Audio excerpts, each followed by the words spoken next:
এই যে লাড্ডুর প্লেটটা দেখছো, আজকে নিয়ে এটা থার্ড টাইম বানাচ্ছি।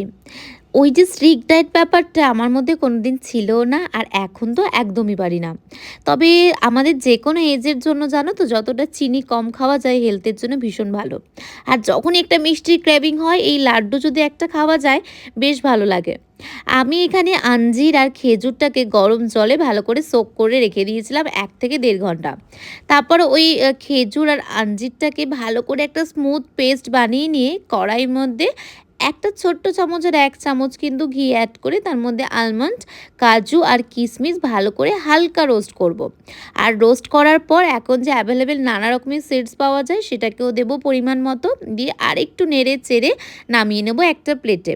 তোমরা চাইলে পেস্তা অ্যাড করতে পারো, আমার যেহেতু একদমই পছন্দের না তাই আমি অ্যাড করিনি। তারপরে যে ওই আঞ্জির আর খেজুরের যে পেস্টটা আছে তার মধ্যে অল্প একটু ঘি দিয়ে নাড়ুর মতো একটা কড়া পাক দিয়ে আমি ড্রাই ফ্রুটগুলো দিয়ে আরেকটু নেড়ে ছেড়ে আমার কিন্তু এখানে লাড্ডু হাতে করে শেপ দিলেই রেডি। তোমরা চাইলে এটা একবার ট্রাই করে দেখতে পারো। হ্যাঁ, একটু সময় সাপেক্ষ, একদিন দুপুরবেলা না ঘুমিয়ে একবার ট্রাই করে দেখো, আশা করি ভালো লাগবে। তাহলে চলো, টাটা।